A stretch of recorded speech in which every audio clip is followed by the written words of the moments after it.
So when I begin a PowerPoint, right, you're like, oh, what do? I get my canvas out, and I'm just kidding. So first I write up all my text, right, because I want to know how many slides I'm dealing with and whatever. I'll arrange it later. And then I select a background. You're like, oh my god, this certainly is basic. What is he? So I start with a background, okay?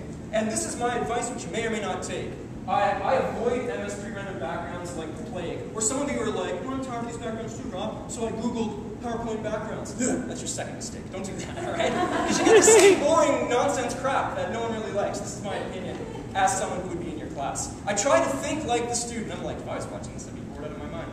So students are sick of them, all right? And there's this, as they should be. I also say that. And most are tastefully dorky. Hey, I'm teaching police foundations. I know I'll have this PowerPoint, but there's a badge in the bottom. I'm like, that's good. It's in a way, I guess, and whatever. And I'm not above sight gags like that too, but I mean after a while. So it was also told, you know, with assignments, how students are like, every prof only thinks that their class is the only one that I'm taking, and that's true. We're very, you know. I didn't get this handed in on time because I'm in class from 9 to 6, and I can understand that. So think about this: in Fanshawe, in the program, every prof is using the same background.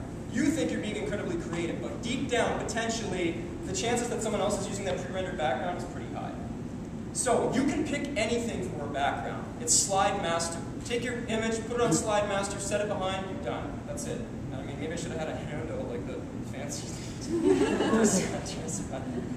Now here's your one condition, right? Text is going to cover it.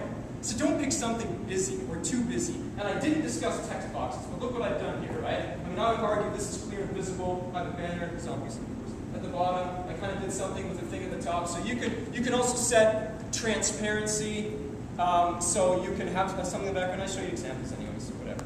So this is Molbach Fanshawe 2005 when I was first teaching here, right? So some of you have seen this before. Now look, my Achilles heel is I use XP. So if you're like, why don't I even recognize that? That's incredibly original. Now these are like from a previous version. One of these days when XP goes out of style and they don't support it anymore, I'll be forced to use Vista, whatever.